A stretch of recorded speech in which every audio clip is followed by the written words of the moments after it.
Assalamualaikum dan salam sejahtera. Bersua kembali dalam 2030 bersama-sama saya, Dr. Jenry Amir. Soal universiti adalah soal yang penting untuk negeri dan negara. Menjadi impian dan harapan setiap universiti untuk muncul di tangga teratas dari segi penerapan ataupun ranking dunia. Jadi untuk itu, amat penting bagi setiap universiti untuk memastikan kecemerlangan dari segi kurikulum, pelajar dilahirkan, penyelidikan, penerbitan dan kerjasama strategik dengan pemegang taruh di dalam negeri maupun di luar negara.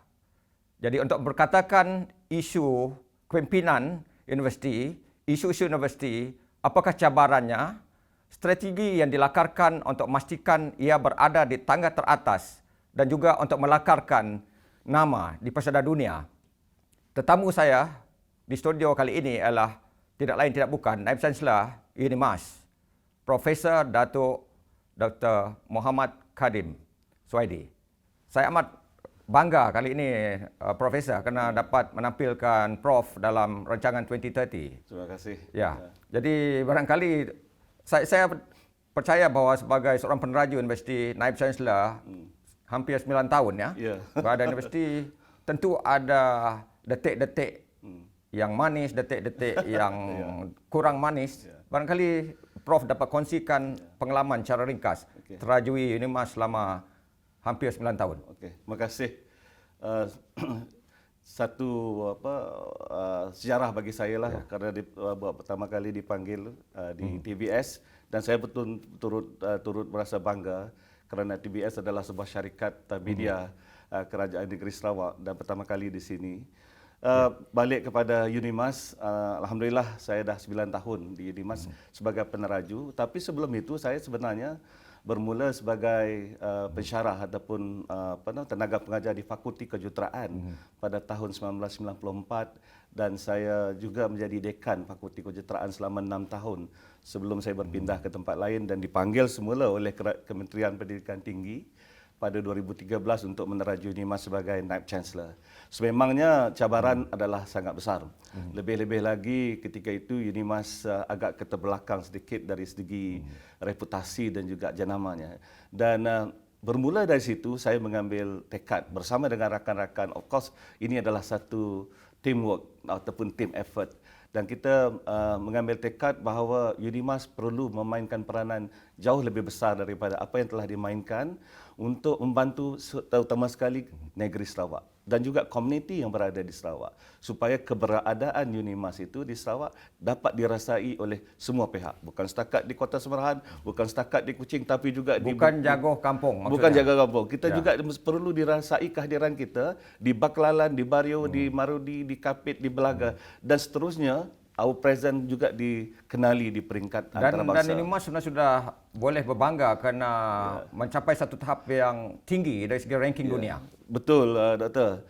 Dalam Times Higher Education World University Ranking pada tahun 2020 yang telah dikeluarkan di London, UNIMAS dirankkan pada kedudukan 1001 terbaik di dunia secara overall dan pada 3 subjek yang kita tawarkan di UNIMAS iaitu di Fakulti Ekonomi dan Bisnes kita pada kedudukan 501 terbaik di dunia dan bagi subjek Life Sciences ataupun sains hayat kita pada kedudukan 801 terbaik di dunia dan bagi subjek Engineering dan Teknologi ataupun Kejuruteraan dan Teknologi kita pada kedudukan 1001 terbaik di dunia. Baik. UNIMAS akan meraihkan ulang tahun ke-30. Betul. Bagaimana itu dapat dicapai dalam waktu yang boleh dikatakan relatif singkat? Ya, itu satu kebanggaan juga pada saya dan juga rakan-rakan. Sebab itu semuanya teguh bersama ataupun team effort. Kalau kita ada satu strategi yang dilaksanakan dengan baik, dieksekut dengan baik, maka ia akan membuahkan hasil. Sebab itulah pada 2016 kita telah mengaturkan satu strategi yang memastikan bahawa global prominent itu adalah di landasan yang betul. Dan ini akan kita continue atau sambungkan pada strategi 2021 hingga 2025 dan termasuk juga dalam amanat Naib Chancellor 2021 untuk menjadikan UNIMAS sebagai global brand. Apa maksudnya kesuhuran global dan jenama global itu, Prof? Okay, very good question. kita melihat diri kita sekarang ni berada di Borneo, katakan, dan kita mahu rakan-rakan strategik kita yang berada di seluruh dunia mengenali kita dan ingin bekerjasama dengan kita. Dan orang-orang ataupun pelajar-pelajar memilih untuk datang ke Unimas untuk mengikuti pengajian di tempat kita.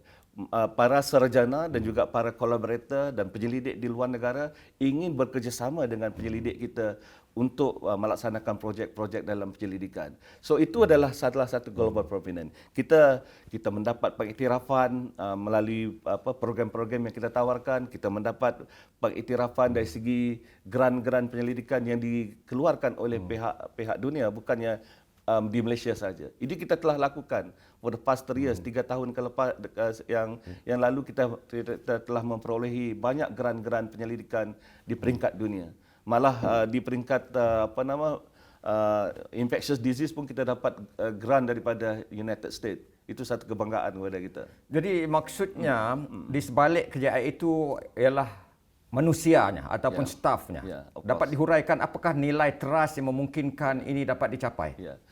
Kita daripada 2015 lagi kita telah menetapkan bahawa satu budaya kerja yang orang kata yang harus difahami, dihayati dan dilaksanakan oleh semua peringkat tenaga kerja ini, Mas.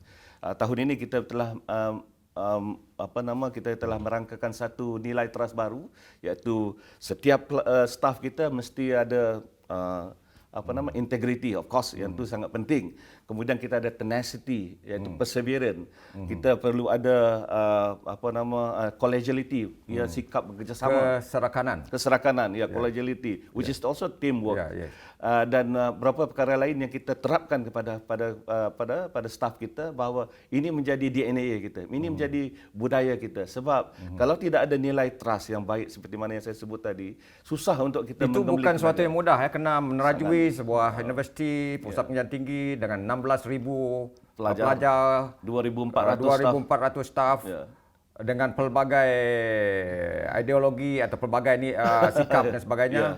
Tahulah di universiti ini orang akademik dengan idea masing-masing. Jadi apa falsafah atau prinsip dipegang sehingga memungkinkan Prof dapat menggerakkan universiti ke hadapan sampai kita dapat mencapai satu tahap yang dapat dibanggakan? Daripada awal lagi saya memang ada satu understanding, kepahaman bahawa universiti ini adalah satu melting pot di mana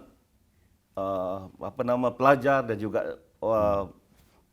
dan juga staf datang daripada pelbagai budaya, pelbagai latar belakang, pelbagai disiplin akan berkumpul di Unimas. Of course, mereka ada bersetuju, ada yang tidak bersetuju, but then academic excellence adalah perkara yang sangat penting. Jadi Prof, untuk berkatakan hal ini lebih lanjut, kita rehat dan perkatakan dalam segmen kedua.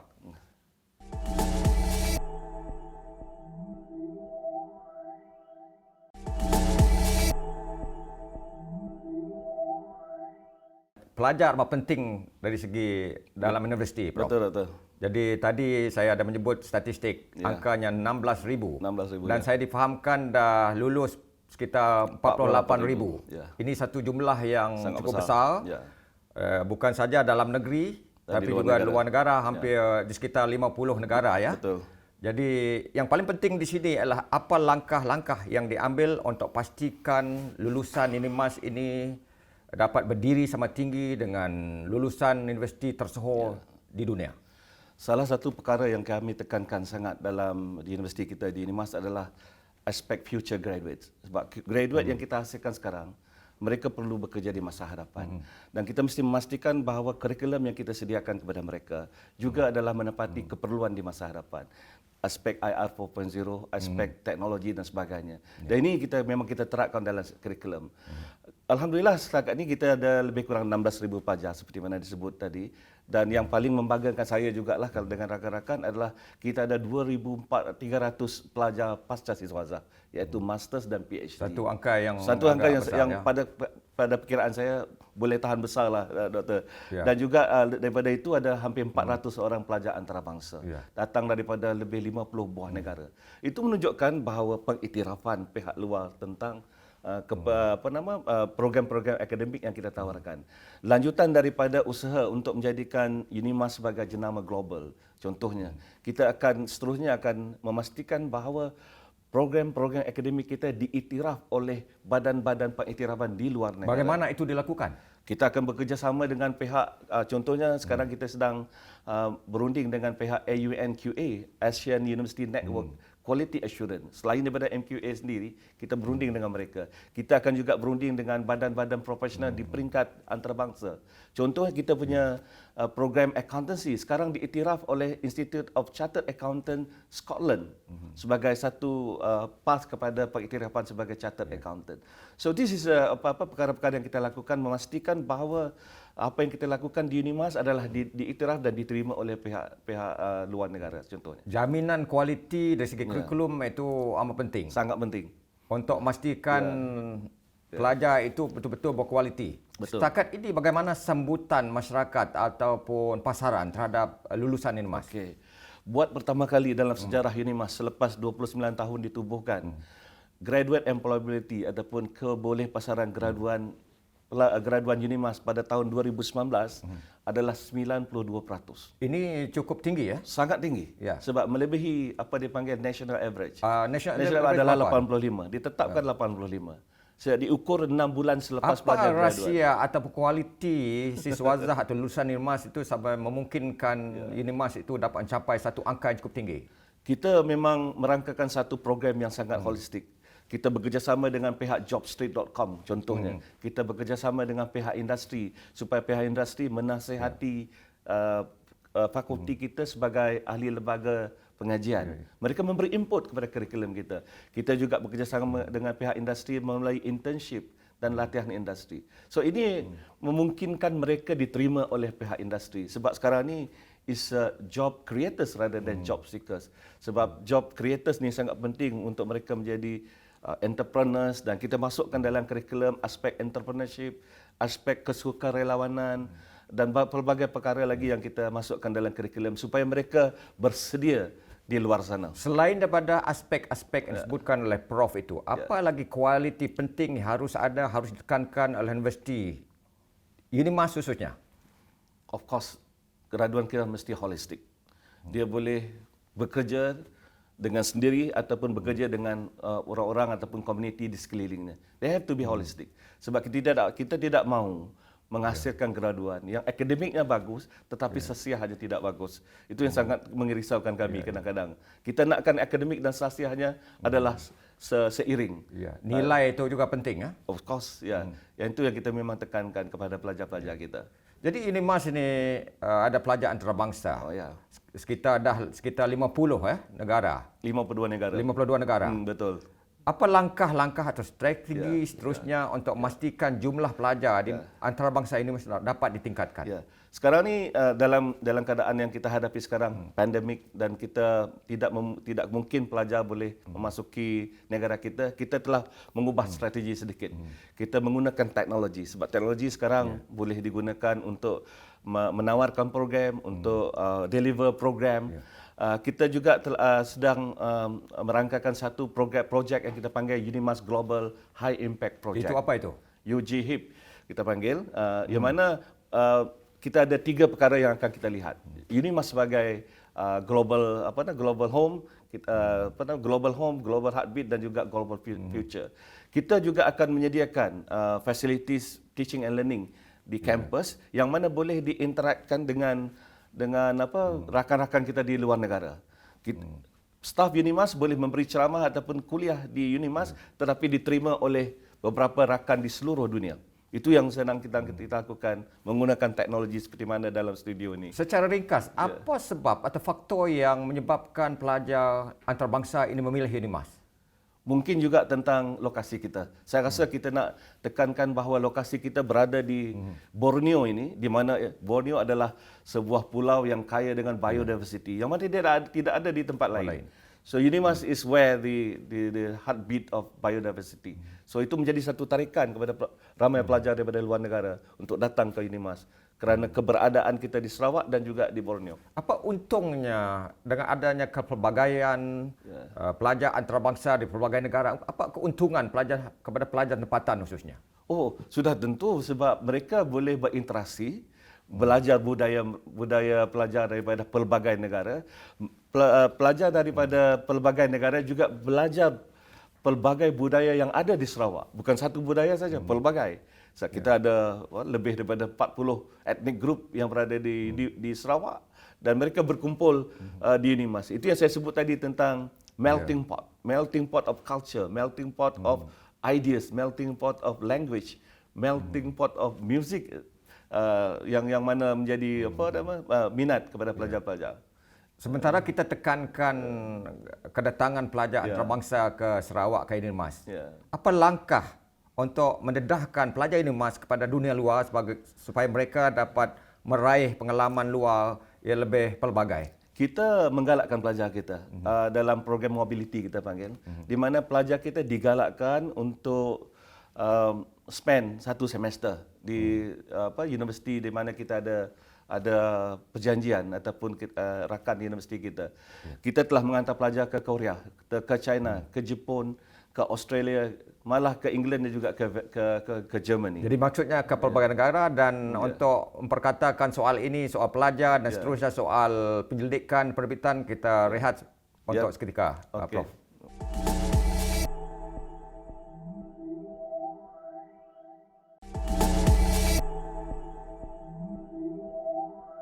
Anda sedang mengikuti 2030. Tetamu kita kali ini ialah Profesor Datuk Dr. Muhammad Kadim Suhaidi. Profesor, sebelum berehat kita banyak memperkatakan pelbagai isu soal pelajar antarabangsa, cabaran-cabaran, tantangan-tantangan dan sebagainya. Jadi saya secara khusus nak tanya dari segi satu daripada fokus UNIMAS sudah pasti ialah dari segi penyelidikan dan penerbitan. Bagaimana usaha ke arah memastikan UNIMAS dapat mencapai tahap tinggi dari situ, kerana salah satu kriteria ataupun kayu ukur orang dari luar melihat ialah dari segi penerbitan dan juga penyelidikan. Terima kasih sekali lagi. Saya nak cerita juga tentang ranking tadi. Bagaimana kita boleh berada pada ranking 1001 terbaik di dunia. Ini adalah kerana output penyelidikan kita dan juga daripada penulisan hasil penyelidikan kita. Penyelidikan sangat penting pada mana-mana universiti. Kalau tidak ada usaha untuk mencari ilmu baru melalui penyelidikan dan menyebarkan melalui penulisan, maka peranan universiti itu tidak begitu berkesan. Sebab itulah kita tekankan bahawa penyelidikan ini sangat penting dan termaktub dalam misi dan visi universiti. Penyelidikan mesti dilakukan oleh semua para akademik. Dan kita telah melakukannya dengan baik sekali. Alhamdulillah, untuk 5 tahun ke belakang ini, kita dah menghasilkan penulisan lebih 800 jurnal setiap tahun. Citation kita dah menghampiri berimpak tinggi yang diindeks. Yang diindeks. Dan juga citation penyelidik kita dah melebihi 10,000 sekarang ini.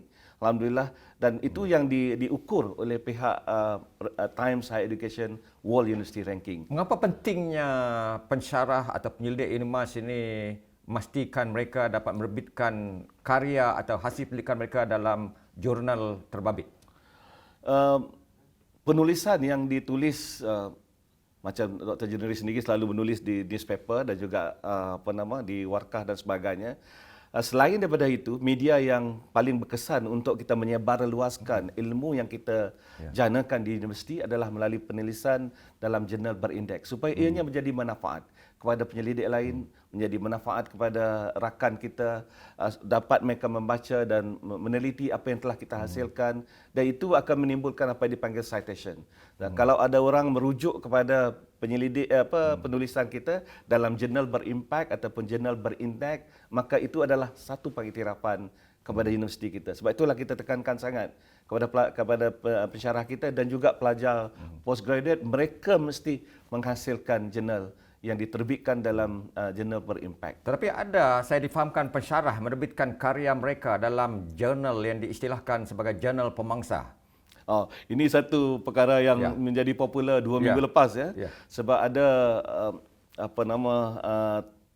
accusation lah pada saya bahawa ada di kalangan penyelidik Malaysia menulis di jurnal pemangsa ataupun predatory journal supaya mereka mendapat markah untuk kenaikan pangkat dan sebagainya. Di UNIMAS, insya-Allah kita pastikan bahawa tidak ada. Apa langkah-langkah untuk pastikan itu tidak berlaku? Okey, kalau kita sebut tentang kenaikan pangkat, ya. Semua hasil penulisan akan ditapis dan diverify oleh satu panel profesor-profesor kita. Mereka akan memastikan bahawa kalau ada penulisan dalam predatory journal, ianya akan dikeluarkan daripada senarai hasil penerbitan mereka. Itu langkah kita. Sebab ini memang proses kenaikan pangkat di UNIMAS sangat ketat. Dan kita tidak menggalakkan dan kita tidak meraihkan mereka-mereka yang menulis dalam predatory. Apa kriteria kalau nak naik pangkat?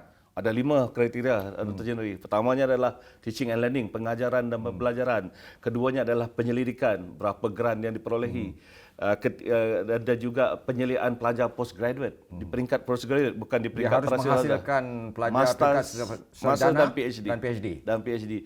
Dan seterusnya adalah penulisan. Dan yang kelima, yang paling kita tekankan juga adalah strategic engagement dengan community, dengan industri dan sebagainya.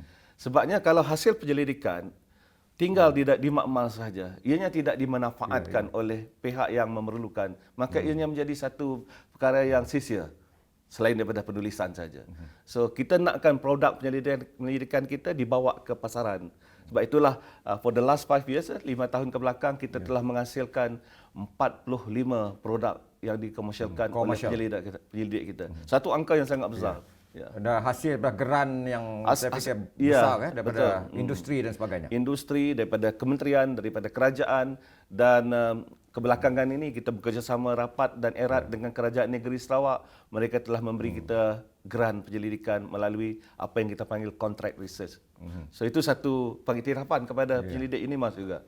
Baik, Profesor, selain daripada menerbitkan ataupun menghasilkan karya berbentuk akademik, diterbitkan dalam jurnal bahawa impak tinggi, sudah pasti saya percaya juga Prof sebagai peneraju UNIMAS memberi penekanan terhadap pentingnya mereka ini menerbitkan buku ataupun menerbitkan karya dalam majalah, akhbar dan sebagainya. Bagaimana komen Prof tentang itu? Kita faham UNIMAS adalah sebuah universiti komprehensif. Bermakna universiti komprehensif, kepakaran dan juga disiplin yang ada di UNIMAS pelbagai. Ada yang menyanyi, ada yang menerbitkan lagu, ada yang menerbitkan drama, ada yang berkarya di surat khabar dan sebagainya. Kita ambil semua tu, Dr. January, kita ambil semua tu. So kita berikan loading ataupun penekanan yang tertentu kepada karya-karya yang berbeza selain daripada penulisan di jurnal. Kita iktiraf. Contohnya program ataupun musical Semarak Pertiwiku yang dihasilkan oleh Fakulti Seni Gunaan. Kita iktiraf itu sebagai satu seolah-olah macam satu jurnal berimpak. Walaupun ianya diperform ataupun dipersembahkan dalam bentuk musical theatre. UNIMAS juga ada jabatan penerbitan. Betul. Bagaimana pencapaian setakat ini dari segi jumlah buku yang diterbitkan, khususnya tentang kearifan tempatan? Saya tak ada data yang solid dalam hal ini, tapi UNIMAS Publisher kita panggil, yang diterajui oleh Dr. Nelson, sedang berusaha untuk mengumpulkan berbagai maklumat berkaitan dengan berbagai disiplin yang ada di UNIMAS. Sebab itu akan dipublishkan sebagai buku, buku akademik. Ada juga buku akademik yang dihasilkan daripada penyelidikan ataupun geran yang kita perolehi. Ada banyak buku yang berkait dengan geran penyelidikan. Dan kearifan tempatan ini adalah satu benda yang dilakukan oleh pelbagai pihak. Contohnya di Institut Pengajian Borneo, Institut Biodiversity dan Environmental Conservation, mereka membuat penyelidikan bagi biodiversity di Sarawak dan khususnya di Borneo. So ini memang kita lakukan dan banyak buku berkaitan dengan kearifan tempatan ataupun local knowledge ni yang dilakukan oleh penyelidik kita. Jadi maksudnya pentingnya pensyarah UNIMAS khususnya untuk terus memacu kehadapan dari segi penyelidikan dan juga penerbitan untuk meletakkan mereka berada di paras tertinggi. Jadi kita berhenti rehat untuk seketika Prof dan berjumpa lagi selepas ini. Thank you.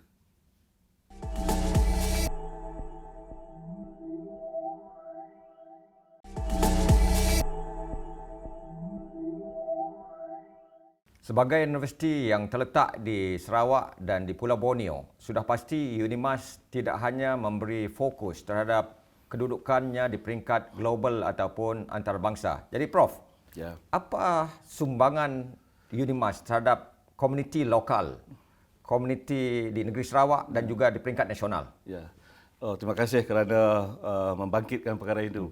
Sebab itu memang fokus kita for the last 5 years, 5 tahun ke belakang ini dalam plan strategik 2016-2020 sebagai satu usaha secara sistematik dan terancang bahawa kita mesti engage dengan local community. Mungkin Dr. Jennery pernah dengar kita ada membangunkan projek E-Bario, kita bangunkan projek E-Baklalan dan sekarang ni kita dah jenamakan menjadi E-Borneo. Yang di Balingnian itu apa ya? Bekalan air dan sebagainya. Dan selain daripada itu juga oleh kerana banyak disiplin yang ada di UNIMAS, kita telah diminta oleh kerajaan untuk membangunkan satu projek di sekolah menengah Ulu Balingnian. Oleh kerana sekolah menengah Ulu Balingnian dah lebih 10 tahun tidak ada bekalan air terawat dan bersih. Dan mereka telah, orang kata, dah putus asa dengan bagaimana nak dapatkan clean treated water bagi warga sekolah yang lebih 800 orang. Mereka telah datang ke UNIMAS dan kita telah bangunkan satu sistem air bersih dan terawat menggunakan teknologi yang dibangunkan oleh Fakulti Kejuruteraan UNIMAS dengan kerjasama Universiti Melaya. Kita ada strategic collaboration. Dan kita telah bangunkan untuk membekalkan air bersih dan terawat kepada warga sekolah yang sudah lebih 10 tahun menunggu bekalan yang dihantar menggunakan lori dan tong ke sekolah tersebut.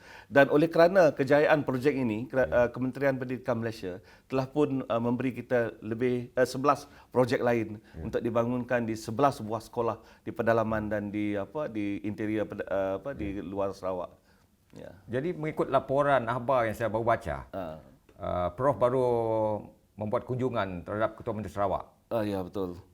Berkaitan dengan STEM, boleh ceritakan sedikit tentang itu? Okey, selain daripada apa yang saya sebut tadi, community engagement yang kita lakukan, kerajaan kita telah bekerjasama dengan kerajaan negeri selama 3 tahun yang kebelakang ini, daripada 2017 bila YAB Abang Jo dilantik sebagai Ketua Menteri, dan mereka telah orang kata memberi mandat kepada UNIMAS untuk melakukan apa yang kita panggil membina talent pool dalam STEM.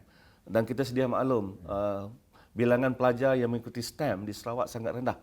Less than 20%, dalam 20-21% saja. Dan kita tahu bahawa kekurangan pelajar bagi program kejuruteraan, program computer science di UNIMAS memang sangat ketara. So kita telah bekerjasama dengan kerajaan negeri, kita bangunkan apa yang kita panggilkan STEM Education Lab di sekolah-sekolah tertentu yang terpilih, dan oleh kerana kerjayaan projek ini, ianya akan dikembangkan kepada 82 buah sekolah di semua DUN di Sarawak. Dan selain daripada itu, kita akan buat satu lagi yang kita panggil Nature STEM. Itu yang saya bincangkan dengan Yang Amat Berhormat Ketua Menteri semalam, iaitu untuk memupuk minat pelajar di sekolah rendah dan sekolah menengah kepada biodiversity yang terdapat di Sarawak. Sesuai dengan kekayaan flora dan fauna di Sarawak ini. Jadi melangkah ke hadapan, Prof, bagaimana untuk memastikan universiti ini terus relevan? Kita 2 tahun lepas ataupun tahun lepas kita telah membuat semakan kepada kita punya visi dan misi serta core values kita. Sebab kita sekarang berdepan dengan satu landscape pendidikan tinggi yang tidak menentu dan juga competition yang begitu banyak sekali daripada yang datang daripada di peringkat tempatan dan juga peringkat global. Dan kita telah merubah kita punya visi dan misi. Visi kita sekarang adalah a leading global university for a sustainable future. Kita akan selari dengan apa yang telah... Itu yang menarik, sustainable future ni. Kemapanan dari segi masa depan. Betul. Sebab Doktor lebih sedia maklum tentang apa yang dihasratkan oleh United Nations ataupun bangsa bersatu. Mereka merangkakan apa yang dipanggil Sustainable Development Goals, SDG 2030. Kita memastikan bahawa apa yang kita lakukan, apa yang kita laksanakan di UNIMAS adalah selari kepada pencapaian Sustainable Development Goals. Apa antara langkah yang diambil secara konkret dan pragmatik di kampus UNIMAS untuk memastikan itu dapat dicapai? Kita telah berusaha untuk melakukan banyak perkara di kampus. Kita akan menjadikan UNIMAS sebagai green campus. Kita telah orang kata melaksanakan solar power buildings. Kita telah melaksanakan no single use plastic di UNIMAS. So itulah antara perkara yang kita lakukan. Oleh kerana pandemik, banyak projek atau program yang kita ingin lakukan agak tergendala sedikit, tapi bila keadaan kembali pulih, kita akan lakukan banyak perkara lagi untuk kita pastikan bahawa UNIMAS adalah betul-betul green campus. Itu salah satu impian impian kita. Jadi melangkah ke hadapan. UNIMAS yang bagaimana khususnya dari segi sumbangan terhadap negeri dan negara ini melangkah ke hadapan? Dua perkara, Doktor, yang saya sendirilah yang inginkan, at least untuk tahun 21 dan 22. Bagaimana kita hendak menjadikan UNIMAS sebagai satu jenama global. Itu penting. Kita mau standing dengan bila orang menyebut Cambridge, Oxford, mereka juga menyebut UNIMAS sebagai satu universiti yang dikenali. Yang keduanya, of course yang lebih penting lagi adalah bagaimana kita memperkukuhkan dan menyumbang kepada reputasi dan branding kita di peringkat lokal dan juga nasional. Sebab itu lebih penting. Sebagai sebuah universiti awam, bagaimana peranan kita memastikan bahawa kita memainkan peranan yang sangat signifikan dalam pembangunan negeri Sarawak khususnya dan juga the nation secara umumnya. Itu sangat penting untuk kita. Selain daripada kita mengejar jenama global ini. Dari segi keuangan, bagaimana ini dapat dimungkinkan dengan keterbatasan ataupun keterhadan yang dihadapi? Finance adalah satu perkara yang sangat sensitif sekarang ni.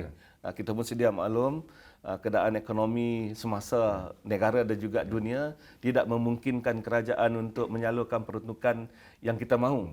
So, kita sekarang melihat kepada pelbagai perkara. Perkara yang paling kita tekankan adalah financial sustainability. Sekarang ni kita mencari kaedah bagaimana untuk create revenue generation selain daripada apa yang kita biasa Maksudnya lakukan. bukan hanya bergantung kepada geran ataupun sumbangan kerajaan semata-mata. Kita sekarang telah naik daripada 15% menyumbang kepada operasi universiti, sekarang dah 25%. Dan kita punya target adalah 30% daripada peruntukan operasi universiti adalah datang daripada aktiviti kita sendiri, bukan daripada kerajaan. Kita akan menawarkan program-program akademik yang biasa ditawarkan di kampus sebagai program komersial. Kita bekerjasama dengan banyak rakan di dalam dan di luar negara. Nak ke China, nak ke Sri Lanka dan sebagainya. InsyaAllah tahun ini kita akan menubuhkan UNIMAS Learning Center di Beijing. Baik, Prof.